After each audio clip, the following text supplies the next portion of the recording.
Bienvenue, si vous nous rejoignez maintenant, les visiteurs du soir, c'est de 22h jusqu'à minuit. On va maintenant parler d'extraterrestres. Alors pourquoi ? Eh bien parce que les Américains en parlent beaucoup depuis quelque temps. Il y a 2 ans, en juin 2021, un rapport du bureau du directeur du renseignement américain indiquait qu'entre 2004 et 2021, il y avait eu 144 rencontres entre des pilotes militaires et des objets non identifiés. En juillet 2022, conséquence de l'intérêt du grand public et même de certains sénateurs, le Pentagone a créé un bureau de résolution des anomalies chargé de suivre les ovnis. Le 31 mai dernier, la NASA a même tenu sa première conférence de presse pour expliquer qu'elle allait mieux documenter désormais les phénomènes anormaux inexpliqués. Et puis début juin est arrivé David Grusch, un vétéran de l'armée de l'air qui a passé 14 ans dans les renseignements américains et qui assure que les États-Unis détiennent depuis des décennies des ovnis dont ils tentent d'exploiter la technologie. Il dit en avoir les preuves, de quoi faire frémir d'excitation les ufologues du monde entier. J'ai donc réuni autour de moi 4 experts de la question. Baptiste Friescourt, vous êtes, j'ai envie de dire, la star des ufologues français. Vous êtes le correspondant en France de The Debrief, le média américain qui a publié la première interview de David Grusch. Vous faites un podcast très très suivi en France sur l'actualité des ovnis intitulé UAP Check.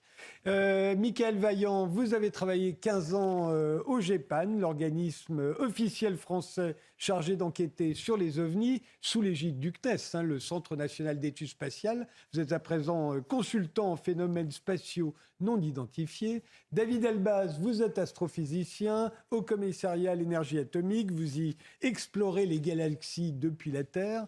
Votre dernier livre s'intitule « Les 10 000 et une nuits de l'univers ». Il est paru l'année dernière chez Odile Jacob. Et enfin, Alain Juillet doit être avec nous en duplex. Vous êtes là, Alain ? Absolument. Bonsoir Alain Juillet, vous avez été directeur du renseignement au sein de la DGSE sous Jacques Chirac. Alors est-ce que vous avez été confronté au problème des ovnis à l'époque et qu'est-ce que vous pensez du témoignage de David Grusch ? Alors, à l'époque, on n'en parlait pas d'abord. Il faut bien voir les choses comme elles sont.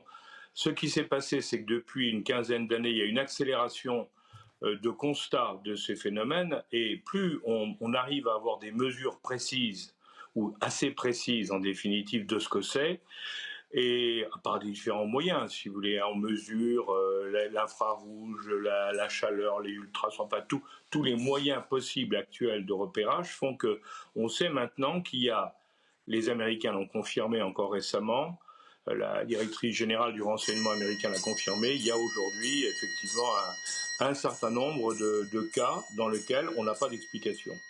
Ça, c'est une évidence.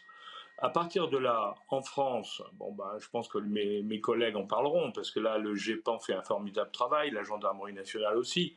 Mais les services de renseignement, ça n'a pas été leur problème jusqu'à maintenant, parce que c'est un problème de surveillance de l'espace aérien, donc c'est l'armée de l'air, et du sol, et ça, c'est la gendarmerie. Donc ce n'est pas du tout un travail de service de renseignement en France, tel qu'est organisé le fonctionnement de la chose. Alors, quoi de nouveau pour vous, Baptiste Friescourt ? Qu'est-ce qui fait que tout à coup, il y a un tel remue-ménage aux États-Unis ? Après, on verra le cas de la France, parce que la France n'a pas l'air de prendre ça très au sérieux, mais on se demandera pourquoi après. En dépit du fait qu'on a créé le GEPAN, d'ailleurs, on a été par les premiers à créer un organisme officiel, mais en France, ça ne prend pas. Les médias traditionnels en France ont très peu couvert toute cette affaire. Mais pour vous, qu'est-ce qu'il y a de nouveau ? Non, c'est vrai. D'ailleurs, je remercie CNews et vous-même de nous inviter ce soir, parce que c'est un des rares médias français qui ose affronter le sujet en face, donc merci. Ce qui a vraiment changé, en fait, c'est la montée en puissance de la Russie et de la Chine. C'est-à-dire que lorsque Harry Reid, l'ancien sénateur de l'État du Nevada, essaye de monter son premier prototype de projet pour étudier les pans, sa grosse peur, c'est que la Chine et la Russie le fassent avant les États-Unis et développent des technologies qui, en fait, rendent obsolète toute la défense américaine. Donc c'est ça en fait qu'on voit arriver aujourd'hui. C'est ça les sénateurs qu'on a vus tout à coup s'intéresser à ce sujet-là. C'est lui qui a lancé ça. Alors malheureusement, il est mort depuis, mais c'est vraiment ça qui est à l'origine de la prise de conscience aux États-Unis. Et pour vous, Mickaël Vaillant, ce serait ça ?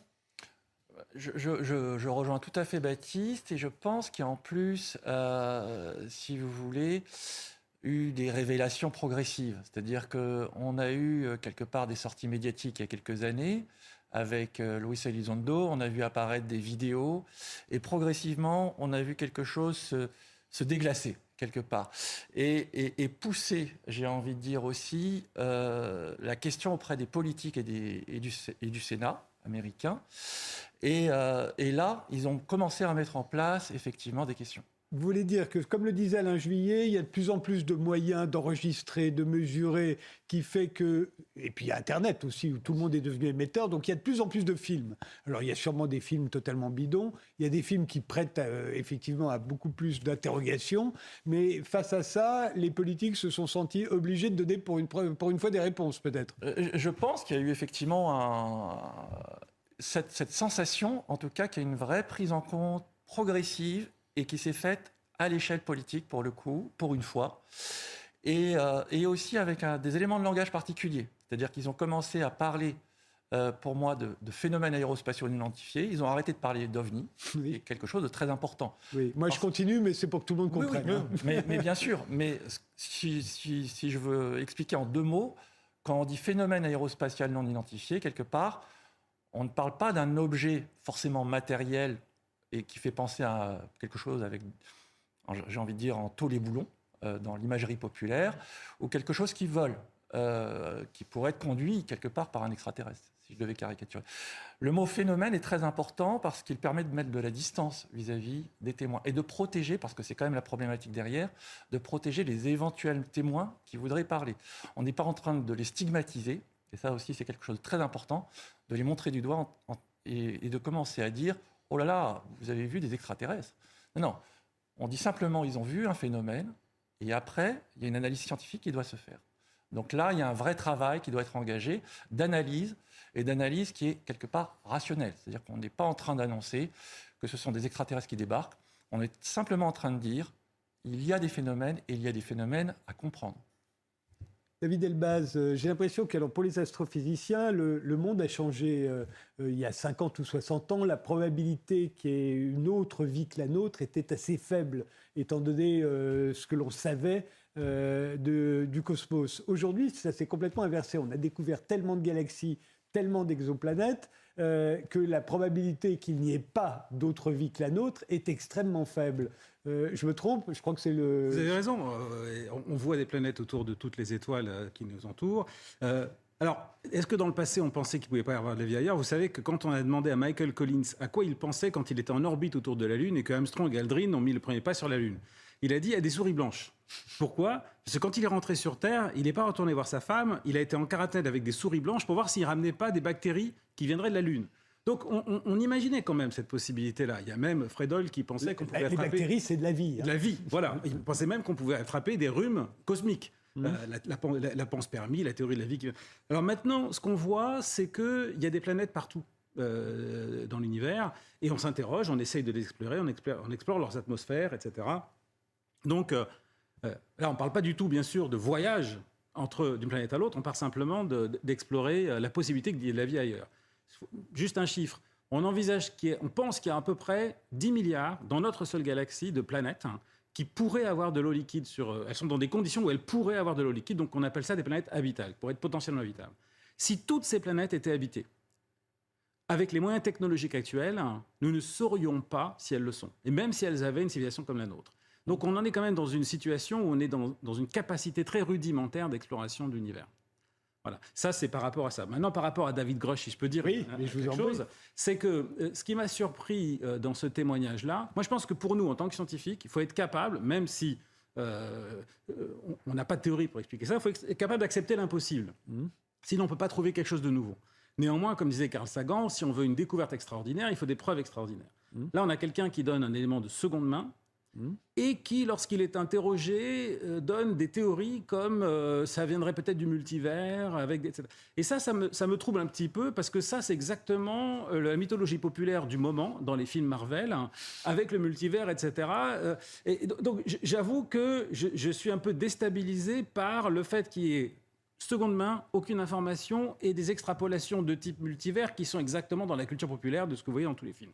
Alors David Grosh, qu'est-ce que vous en pensez, vous Qu'est-ce qu'il a de nouveau, David Grosh? Je l'ai dit, officier dans l'armée de l'air pendant longtemps. Il a démissionné il y a très peu de temps. Hein. Il a été pendant 14 ans dans le renseignement. Et il nous dit le gouvernement américain détient des débris de vaisseaux spatiaux depuis très très longtemps. Mais il ne dit pas qu'il en a vu. Il ne dit pas non plus qui sait où ça a été détenu, et où le gouvernement détiendrait ces débris de vaisseaux. Donc effectivement, ce sont des témoignages de seconde main. Il n'y a pas de preuve irréfutable, rien de nouveau. Alors, déjà, je voudrais féliciter M. Elbaz pour son résumé, parce que c'est absolument exact ce qu'il a dit. Tous les points qu'il a abordés sont exacts. Ce qui est plus intéressant pour David Grosh, en fait, c'est les informations qu'il a pu fournir. C'est-à-dire pas spécialement celles qu'il a données pendant l'interview, mais celles qui ont été publiées dans l'article du débrief. Et parmi ces informations-là, il y avait les 2 plaintes qu'il a adressées à l'inspection générale du Pentagone. Et les 2 plaintes ont été confirmées comme étant valides. Dans ces 2 plaintes, premièrement, il déclare qu'il y a un programme qui est en dehors de la surveillance du Congrès, qui récupère des informations sur les PAN, ce qui est complètement illégal depuis le comité de Church, qui avait justement mis en place des nouvelles législations pour empêcher que les services de renseignement et l'armée soient hors de contrôle du Congrès américain.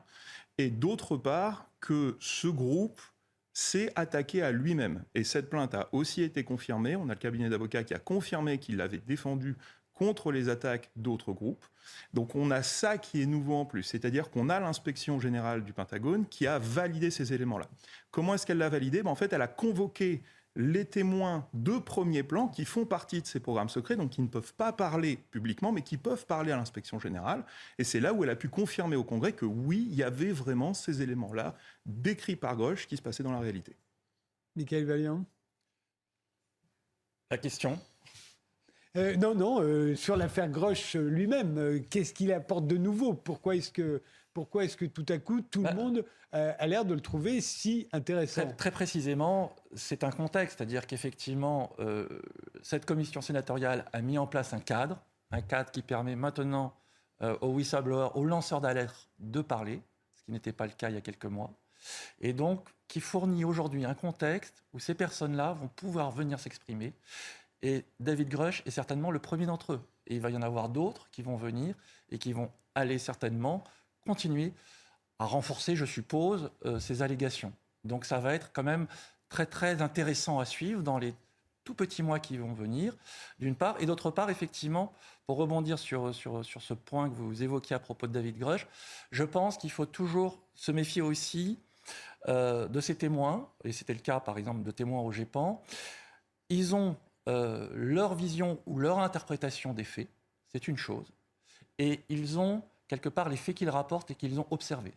C'est autre chose. Et il faut, lorsqu'on les écoute, arriver, c'est complexe parfois, à séparer les deux. À faire en sorte qu'effectivement, un témoin, c'est aussi quelqu'un qui est faillible et qui peut se tromper dans ses analyses.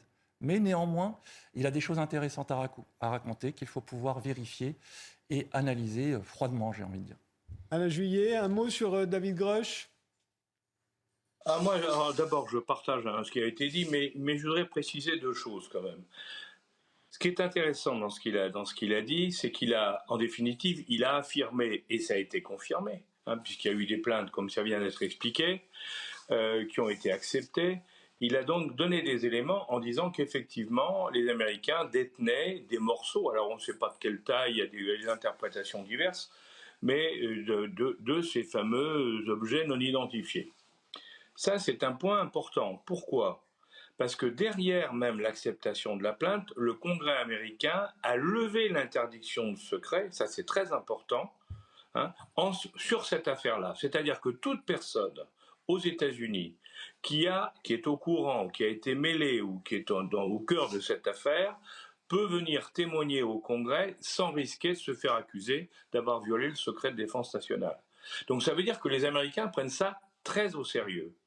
Et d'un autre côté, on comprend très bien, Parce que derrière, comme ça a été dit, derrière, si on détient des morceaux, même tout petits, ça permet de travailler sur les alliages, ça permet de travailler sur beaucoup de choses, qui permet à la fois de comprendre certaines réactions de ce type d'objet, hein, donc ça permet de comprendre ce qui se passe, ça permettra du moins de comprendre plus ou moins ce qui se passe, mais aussi ça permet, et c'est le volet défense nationale, ça permet d'imaginer des engins faits par les hommes, enfin faits par nous, et qui puissent avoir certaines de ces caractéristiques. Donc c'est très très important.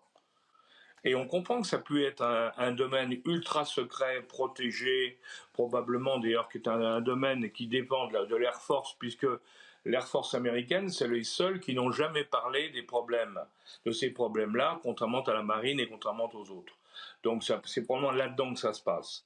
Et ça va être très intéressant parce que dans les mois qui viennent, quoi qu'on dise et quoi qu'on fasse, un certain nombre de choses vont sortir. Alors, jusqu'à quel stade, on ne sait pas. Mais il va y avoir des choses intéressantes qui vont sortir, et on sait qu'en même temps, d'autres pays font des mêmes types de recherches, et bon, probablement, si les Américains en ont, il est probable que d'autres en ont aussi. Donc ça veut dire qu'on est rentré dans une phase nouvelle, mais on ne sait absolument pas ce que ça donnera, il faut être honnête. Alors, Alain Juillet l'a dit, les Américains prennent ça très, très au sérieux. Et j'ai l'impression que les Français, pas. En dépit du fait qu'on a été parmi les premiers à créer un organisme officiel d'enquête, le GEPAN, en 1977, il n'y a que le Pérou et le Chili, je crois, qui en ont un aussi. Bon, on voit que les Américains risquent de nous rattraper assez rapidement. Mais je veux dire, j'ai l'impression que les Français n'ont jamais pris ça au sérieux. On le voit sur cette affaire, ça a été très peu repris dans la presse française. Comment l'expliquez-vous ? Alors déjà, il faut mesurer un peu. Moi, quand, pour représenter le débrief, j'ai entré en contact avec les instances, j'étais toujours bien reçu, il n'y avait aucun problème. C'est juste que ce n'était pas considéré comme une menace, donc ce n'était pas considéré comme relevant de leur responsabilité. Mais j'avais toujours une réponse qui était cordiale. Simplement, nous, nos médias sont beaucoup plus restreints sur le sujet, puisque on a eu l'épisode du Cometa. Vous voulez peut-être en parler plus en avant ? Non, vas-y. Donc en 99, on a un groupe d'anciens militaires, mais aussi de militaires actifs, de pilotes, qui se rencontrent, qui décident qu'il faut parler de ce sujet-là, mais dans la même optique, c'est-à-dire que c'est un problème de défense nationale. On a des objets qui pénètrent notre espace aérien, on n'arrive pas à les intercepter, et en plus, il y a un potentiel technologique. Donc il y a toutes les excuses en fait pour travailler dessus. Et donc ils vont mettre au point ce qu'on a appelé le rapport Cometa, qui s'appelle OVNI et la défense. Et la réponse de la presse va être très moqueuse, en fait, à cette époque-là. Ce rapport va par contre être traduit en anglais, qui arrivera dans les mains de Leslie Kean et qui va ensuite lancer toute la partie du New York Times, puisque c'est en partir de ce rapport Cometa qu'elle va publier son premier livre UFOs and Generals.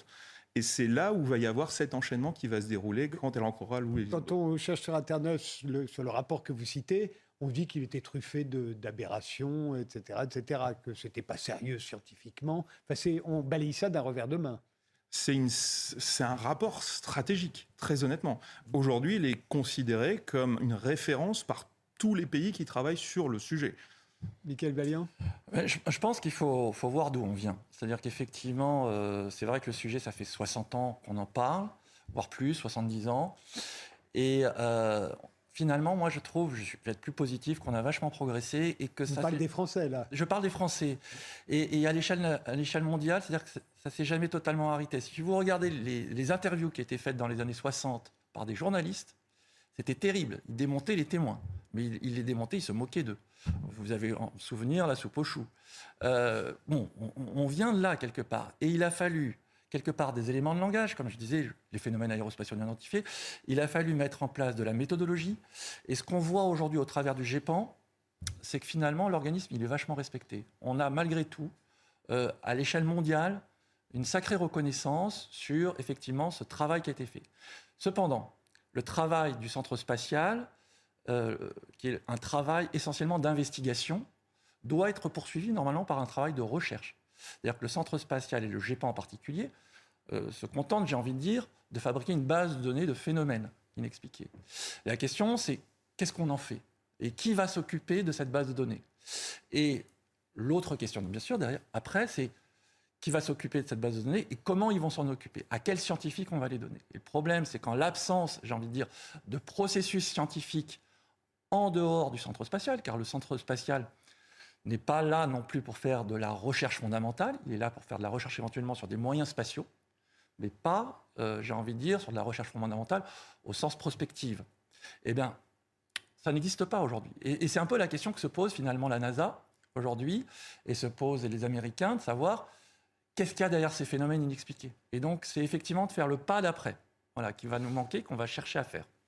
On reviendra sur le pas d'après, mais David Elbaz, dans la communauté scientifique, tout le monde parle de chercher de la vie sur Mars, etc. Mais quand on dit chercher de la vie, on cherche des bactéries, on ne cherche pas des extraterrestres. Est-ce que dans la communauté scientifique, est-ce que d'abord c'est un mot qu'on emploie et est-ce qu'on peut en parler, l'évoquer, sans que les autres ricanent? Alors, bien sûr, il y a un historique de plein de témoignages dont on s'est rendu compte que c'était pas cohérent, etc. Quand vous dites que la presse française n'en parle pas et la presse américaine en parle, justement, je suis allé voir la presse américaine, le New York Times, le Washington Post, CNN, ABC n'en parlent pas. Et il y a un blog d'un journaliste du New York Times qui explique pourquoi ça n'est pas passé, parce que c'est un témoignage de seconde main. Oui. Ça ne veut pas dire que ça n'existe pas. Alors maintenant, la question que vous me posez, c'est comment on s'est perçu. Il faut savoir que tous les jours, dans notre domaine, sortent des explications qui vont paraître complètement abracadabrants aux gens. On cherche de l'antigravité, on cherche des particules de matière qu'on n'avait jamais vues, on parle d'autres dimensions. Tout ça, ça existe. Pourquoi on n'en parle pas dans le public? C'est parce que tant que ça n'a pas été validé par une preuve, alors ça ne sort pas. Donc les gens ont un esprit ouvert. Bien sûr, ils vont avoir peut-être... on ne va pas acheter comme ça l'idée qu'il y a des extraterrestres qui viennent nous visiter parce qu'on ne connaît pas la technologie. Et peut-être, c'est pas parce que sur 1400 témoignages, il y en a 1399 qui se révèlent être faux, qu'il faut rejeter le dernier qui peut-être nous prouvera qu'il y a des extraterrestres qui sont là. Je pense qu'il faut garder l'esprit ouvert et c'est fondamental pour un scientifique parce que la plupart des découvertes ont été faites par sérendipité, par hasard, en acceptant que l'impossible soit possible. Donc, accepter que l'impossible soit possible, je pense que c'est très bon pour un scientifique. Ce qui est plus délicat, c'est les arguments d'autorité. Et ça, je voudrais juste dire ça par rapport à ce qui se passe ici pour David Grusch, c'est que pour moi, l'interview qui a été faite par Leslie Kean, la journaliste, elle dit « Je crois cette personne parce qu'il n'a pas de raison de dire quelque chose de faux et que c'était quelqu'un du Pentagone, etc. » Ça, c'est un argument d'autorité. Et ça, c'est un des 4 éléments dont Gaston Bachelard parle quand il dit que quand on veut être un scientifique, il faut éviter. Il faut éviter, d'accord ? Et ça me titille. Je n'ai rien à dire sur tous les phénomènes qu'on ne comprend pas. Je ne travaille pas dessus, donc et j'adorerais voir un extraterrestre, discuter avec lui, je rêve de ça. Par contre, l'argument d'autorité, ça, même en journalisme, je pense que vous serez d'accord avec moi, ça ne passe pas. Voilà.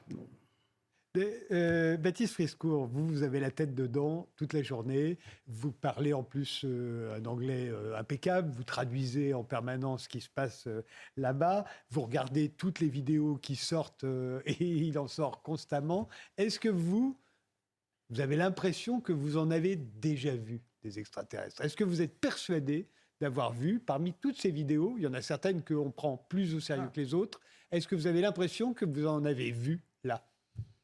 Qui puissent être des objets extraterrestres? Moi, non, je n'en ai pas vu. Non. Parce qu'à chaque fois, je pourrais expliquer ça par une plateforme militaire, par exemple, extrêmement performante, qui soit gardée secrète. Donc vous n'êtes pas sûr à 100%? Ah, moi, non. Du tout? Ah non, personnellement, moi, non. Ouais. Oui. Et moi, il y a une question que je me pose toujours, c'est que je me dis, s'ils sont là, comme beaucoup le pensent, et s'ils sont même là depuis un certain temps, ça veut dire qu'ils ont une très grande technologie. Je ne comprends pas pourquoi ils ne se montrent pas, pourquoi ils continueraient de se cacher. Ils n'ont aucun intérêt à se cacher, on ne peut pas leur faire peur, ils sont plus forts que nous. Pourquoi se cacheraient-ils? Alors, c'est une question que vous vous posez, vous à partir du moment où on commence à travailler sur le sujet, oui, on se pose la question. C'est-à-dire que quand on commence à voir la masse de rapports et que même dans le système du GEPAN, qui est très restrictif, on a quand même 3% de cas qui sont très anormaux et très validés, on se pose la question, qu'est-ce qu'il y a derrière ces cas anormaux et validés? Par contre, ça pose le problème de l'intention. Et là, il faut faire très attention. M. Elbaz pourra me confirmer, on a un énorme biais humain, c'est-à-dire qu'on pense par nous-mêmes. Donc on a toujours tendance à transférer une intention humaine sur quelque chose qui est inconnu. y compris les animaux. Hein. On transfère des émotions sur les animaux. Donc là, il faut prendre de très grosses précautions. Il y a à ma connaissance que 2 études qui ont vraiment travaillé dessus, celle de Michael Vaillant et celle de la Scientific Coalition for UAP Studies, où ils ont spécifiquement regardé quels étaient les taux d'apparition de ces objets reportés par les témoins par rapport aux conditions de terrain. Donc, peut-être passer la parole pour la peine ? Certainement. Après, je ne sais pas si ça va complètement répondre à votre question. Je pense que vous allez rester sur votre faim, mais on peut essayer. Très simplement, j'ai participé à une étude qui cherchait justement plutôt, j'ai envie de dire, à essayer de comprendre si on pouvait trouver des signaux cachés dans les données. C'est-à-dire, est-ce que finalement, sans se poser de la question sur vraiment les intentions, plutôt de savoir s'il pouvait y avoir des corrélations finalement environnementales. Alors pourquoi ? La question est très simple. Parce que quand vous observez un phénomène dans l'environnement, globalement, soit il vient de l'environnement local, il est ce que j'appelle endogène, il a été créé par quelque chose autour de vous, soit il vient de l'extérieur et il vient dans votre environnement local parce qu'il y a une ressource qui va l'intéresser peut-être. Ce phénomène, par exemple, si un drone militaire il vient surveiller quelque chose, si vous voulez aller en Thaïlande, c'est peut-être parce qu'il y a des vacances, il y a des plages sympathiques, avec du soleil et de la mer, etc. Mais ça peut être aussi un phénomène transitoire, c'est-à-dire qu'il ne fait que passer par là et il n'a rien à dire avec l'environnement. Mais en tout cas, il peut y avoir beaucoup de choses à dire et en relation avec votre environnement local. Et c'était la question qu'on s'est posée dans une étude, à savoir, on a regardé sur un territoire la répartition des phénomènes, et regarder effectivement s'il y avait des relations. Et des relations avec les risques environnementaux, ce qu'on appelle les risques environnementaux. Alors ça, c'est une ancienne histoire parce que historiquement, on a vu qu'il y avait beaucoup de cas qui semblaient se passer autour des centrales nucléaires ou des sites nucléaires. Est-ce que c'est vrai ? Est-ce que c'est faux ? Est-ce qu'il y a une intention qui est là ? On ne sait pas. Et on a introduit aussi des variables que j'appelle environnementales pour essayer, j'ai envie de dire, de faire en sorte que le modèle ne soit pas biaisé. Alors on a introduit la densité de population parce que là où vous avez des observateurs, vous avez des cas. Si vous n'avez pas d'observateurs, vous n'avez pas de cas. Donc il fallait comprendre si effectivement, à un moment donné, il y avait des observations indépendamment, quelque part, de cette population qui était là. J'ai envie de dire de façon statistiquement supérieure à cette densité de population. Et on a introduit des forêts, on a introduit les zones d'eau, etc. On a introduit 6, 7, 8 couches environnementales dans ce modèle pour essayer de comprendre si on avait pu louper quelque chose sur le plan scientifique. Et alors, réponse ? Il y a bien, semble-t-il, une relation avec les sites nucléaires, notamment, mais aussi les sites pollués, ce qui était assez intéressant, c'est-à-dire avec des lieux où l'environnement, semble-t-il, présente des risques pour l'homme. Voilà. Et la question, c'est qu'est-ce que ça peut vouloir dire ? Qu'est-ce qu'on peut bâtir dessus ? Donc, ça peut juste servir pour nous à fabriquer de nouvelles hypothèses de réflexion, de pistes de réflexion. Ça va être le rappel des titres, Isabelle Piboulot. On revient ensuite encore un moment sur les extraterrestres et puis on passera à Didier Nourisson, l'auteur de L'Amérique en bouteille, comment Coca-Cola a colonisé le monde. Mais d'abord, le rappel des titres. Un dernier mot donc sur... alors, on va les appeler encore une fois les ovnis. Par commodité, mais Alain Juillet disait tout à l'heure, il va se passer des choses, il va y avoir des révélations. Vous attendez quoi, vous, Baptiste ? Alors là, d'ici très peu de temps, dans les semaines à venir, on va avoir les premières auditions publiques au niveau du Sénat et de la Chambre des représentants. C'est 2 instances différentes, donc ils peuvent tous les 2 faire des auditions. Et ensuite, on va avoir en fait le déballage. C'est-à-dire que Grush était un peu le premier lanceur d'alerte qui permettrait de connecter tous les points du problème en même temps. Et ce qu'on va voir arriver, c'est d'autres lanceurs d'alerte qui vont d'abord témoigner au Congrès, puis témoigner devant des auditions publiques et donner des éléments d'information en plus. Michael Vaillant ? Évidemment, je pense qu'on va attendre des éléments objectifs de preuve de toutes ces annonces, c'est-à-dire qu'effectivement, pas simplement des rapports d'observation indirecte, mais véritablement des pièces, d'une part. Et puis d'autre part, on espère que ça va continuer à faciliter le travail scientifique de la NASA et de l'AARO, donc de l'organisme de la défense, qui a été mis sur pied autour de ça pour examiner les phénomènes. Et donc, j'espère que ça va créer un effet d'entraînement qui va se propager aussi outre-Atlantique chez nous, qui va être favorable aussi peut-être à de nouvelles recherches, de nouveaux partenariats sur le sujet. David Elbaz, vous? Moi, je trouve ça assez intéressant parce que là, on a une prédiction qui est très claire. C'est ce qu'on aime en physique, on fait une prédiction. Donc là, on sait que dans les semaines qui viennent, puisqu'il y a une loi qui a été votée qui fait que les lanceurs d'alerte seront protégés, tous ceux qui seront des premières mains peuvent parler, il n'y a plus aucune raison de ne pas parler. Donc soit dans les prochaines semaines, on a des éléments de preuve qui vont sortir du Congrès, ou au prochain mois, soit on ne les a pas. Donc rendez-vous dans 6 mois. Si on les a, c'est extraordinaire, on fait la fête. Si on ne les a pas, je propose qu'on continue de parler du James Webb qui est en train d'explorer les atmosphères d'exoplanètes, de Euclide qui vient d'être lancé au mois de juillet dernier, et de tout ce qu'on est en train de faire en astrophysique. Je rêve de rencontrer des extraterrestres, mais là, on a une prédiction très claire. Dans 6 mois, je pense qu'on pourra définitivement clore le cas David Grush, pas nécessairement les autres, avec ce qu'on vient d'entendre. Je pense qu'on est tous d'accord. D'accord avec David Elbaz?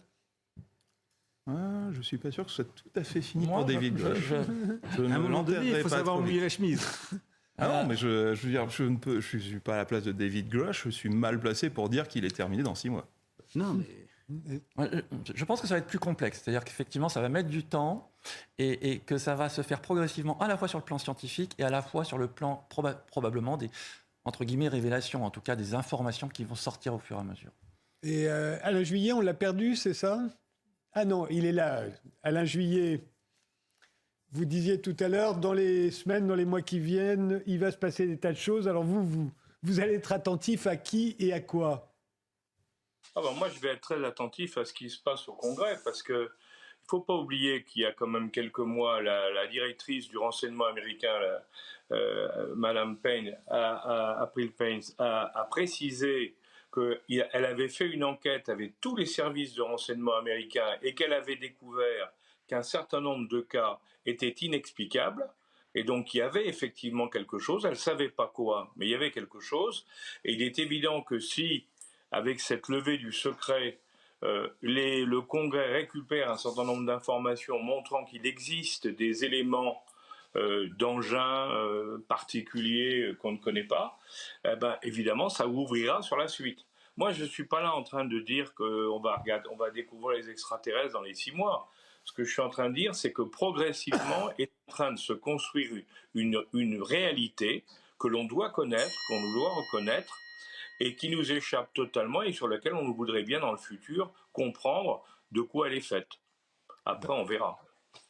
Baptiste Frescourt, profitez-en parce que l'historien Didier Nourisson, pour l'instant, on a du mal à le joindre. Alors donc un élément d'information qui peut être très intéressant, c'est que si votre public va voir la conférence de la NASA qui s'est produite il y a 1 mois, où justement l'ARO, le groupe de recherche du Pentagone, était invité à présenter ses recherches, on a eu le docteur Kirkpatrick, qui est son directeur, qui a présenté une image de Pan authentifiée où il décrit une sphère métallique dont le mode de propulsion n'est pas identifiable, qui est anormal et qui n'est pas un défaut du capteur. Et donc on a cette vidéo qui est authentifiée, parfaitement légitime, validée par l'ARO et en même temps par la NASA, puisque ça se passait à l'intérieur de la présentation du groupe de la NASA. On téléphone, excusez-moi. Pardonnez-moi. Donc c'est un point qui peut être assez important, c'est-à-dire qu'on a beaucoup de groupes qui sont en train de se mettre en place, non seulement aux États-Unis, mais dans les autres pays aussi. On a une académie de sciences en Russie qui vient de se mettre en place. On a l'armée chinoise qui, depuis 2019, a déclaré avoir son propre groupe militaire de recherche sur les objets et de faire un peu ce que Michael a voulu faire, c'est-à-dire de faire une carte du pays pour prévoir les déplacements de ces objets à l'intérieur de son ciel aérien et pouvoir les intercepter. Donc, la scène bouge énormément, d'autant plus qu'il y a eu les auditions aussi du Sénat brésilien sur le sujet, où les experts américains sont venus témoigner de ce qu'ils avaient vu. En France, pas d'audition, pas de tout ça. J'ai posé la question au ministère de la Défense, je n'ai pas encore eu de retour, et à ma connaissance, ça n'a jamais été posé comme question officielle depuis 1954. Pourquoi 54 ? C'est dès 51, en fait, la France a demandé à son armée de l'air d'avoir un groupe de recherche sur les ovnis. Ils ont exécuté l'ordre, c'est monté en puissance jusqu'en 54 et ça a continué depuis lors. D'accord. Michael Vaillant ? Oui, toujours pas de questions. Non, mais très bien. Non, moi je pense qu'effectivement ça va continuer à monter en puissance progressivement. Ce qui est très intéressant, c'est que les moyens scientifiques, précisément, jusqu'à présent, on les avait braqués vers l'espace profond. C'est-à-dire qu'on était en train de rechercher de la vie, entre guillemets, soit intelligente, en tout cas plus modestement de la vie tout court, voir s'il pouvait y avoir des conditions qui permettaient la vie. On en a parlé. Aujourd'hui, finalement, on se dit, c'est peut-être trop compliqué tout ça. Peut-être qu'il y a une forme d'intelligence autour de la Terre. Et donc, il y a des moyens avec Galiléo, vous en avez peut-être entendu parler, un programme d'observation à base de caméras qui est en train de se mettre en place. Mais ce n'est pas le seul. Il y a un certain nombre de programmes d'observation qui sont en train de se mettre en place pour mailler, j'ai envie de dire, l'environnement terrestre et observer si, effectivement, on ne verrait pas à ce moment-là des choses tout simplement autour de la Terre en train de se passer. Parce que ce qui est très important ici pour un scientifique, c'est de pouvoir maîtriser, j'ai envie de dire, les conditions de capture de ces informations. Et si on ne les maîtrise pas, par exemple, prenez une photo d'un ovni ou d'un extraterrestre qui atterrit dans votre jardin, vous le mettez sur Internet, pas sûr que ça fasse bouger les choses. Voilà. Donc il faut à ce moment-là, là ce qui est intéressant, ce qui est en train de se passer, c'est que plein de scientifiques sont en train de commencer à travailler de concert vraiment sur des programmes directs d'observation dans l'environnement terrestre. Et ça, c'est très très nouveau ici.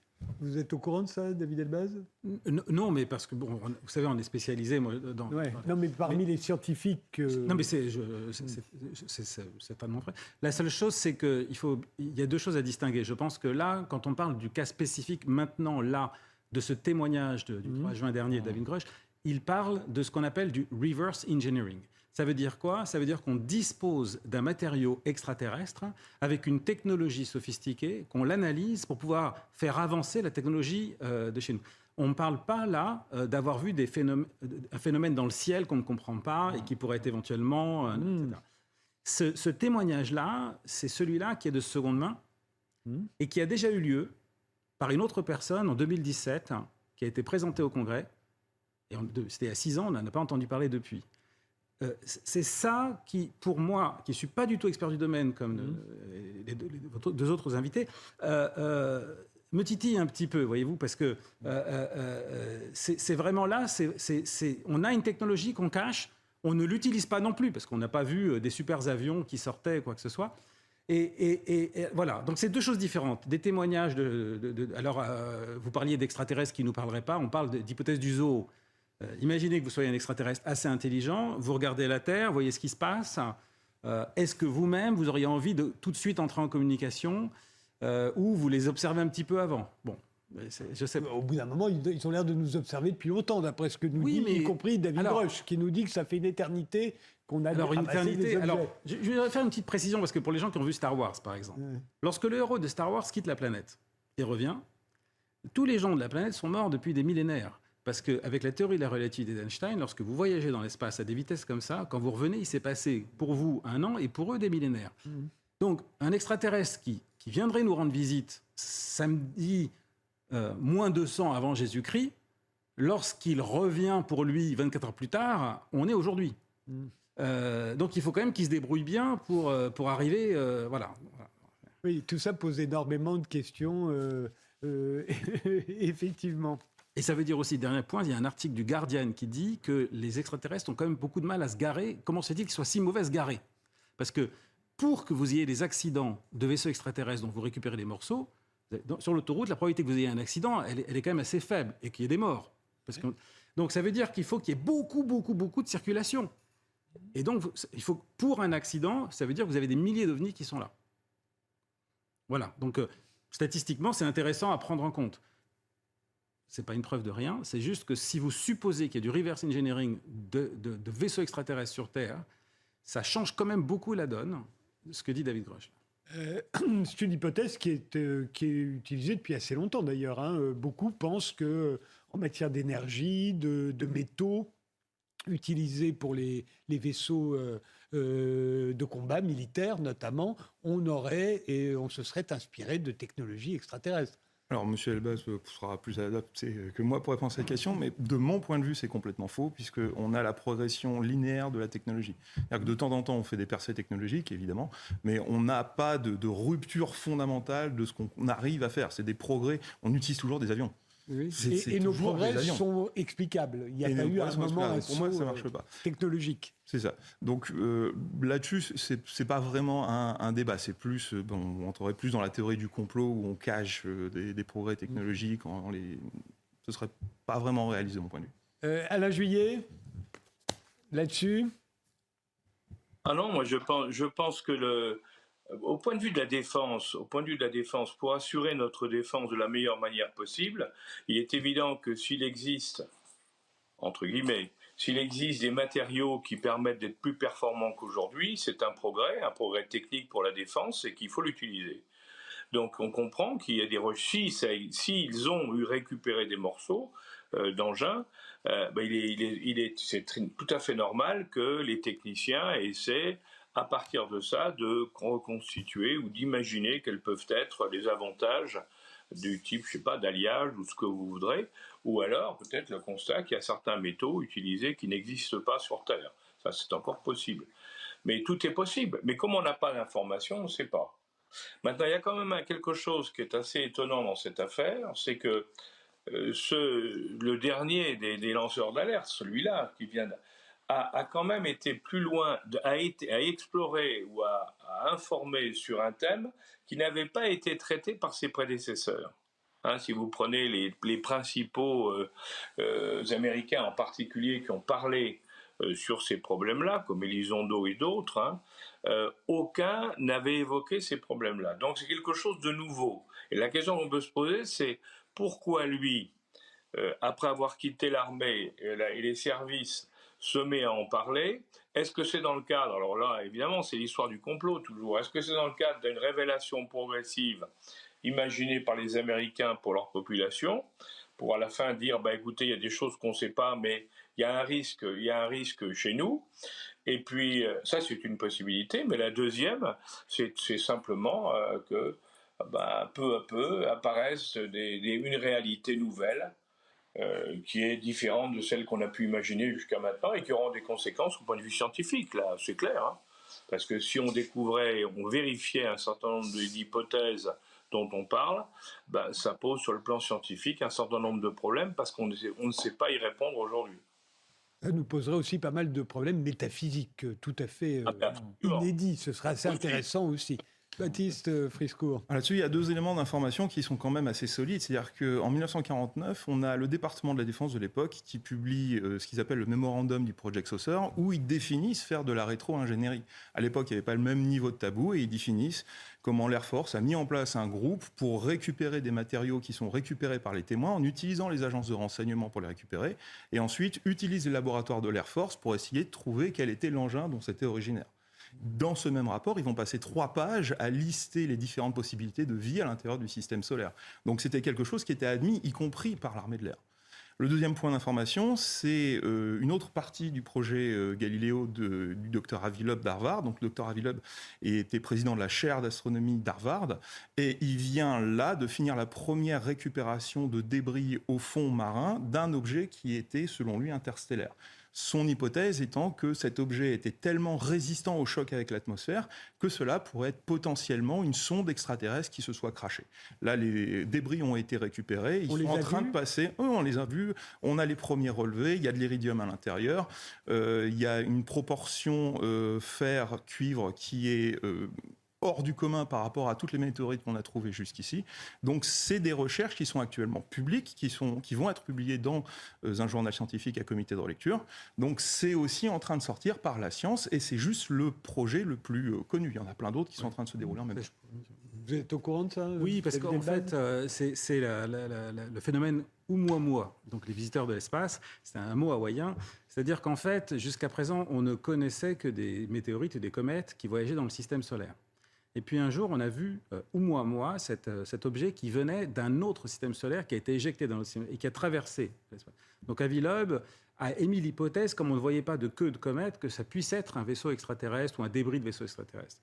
Mais très vite, quelques mois après, il y a eu un observateur, un astronome amateur, qui s'appelle Borisov, qui a vu un autre phénomène comme ça, et on se rend compte qu'il y en a plusieurs. Et cette fois, il y avait la queue de la comète. Donc on sait le système solaire est traversé en permanence par des météorites, des comètes qui viennent d'autres systèmes solaires. Donc l'hypothèse qu'avait Avi Loeb au départ, maintenant, elle n'est plus en vogue parmi les scientifiques. Bon, elle apparaît vraiment parce que on sait qu'il existe maintenant des astres qui passent comme ça. Voilà. Et on s'est très rapidement étudié sur la cuisse de Toutankhamon, il y a un couteau extraterrestre qui était dans la momie. On l'a analysé à spectroscopie X en 2016, Comelli et al., un article. C'est simplement que pour les Égyptiens, le fer qui venait du ciel, ils l'appelaient Ba'a Enpet, le fer tombé du ciel. Et l'âme, Ba, du pharaon, devait remonter au ciel. Donc ils ont pris du fer météoritique bien avant l'âge de fer, ils ont fait cette lame qui allait peut-être porter l'âme de Toutankhamon vers le ciel.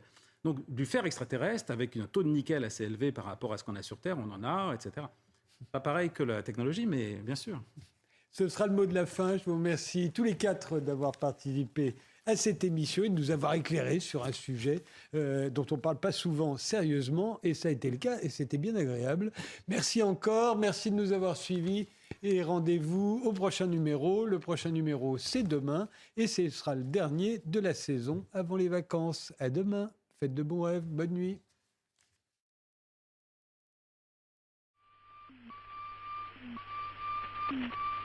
Mm.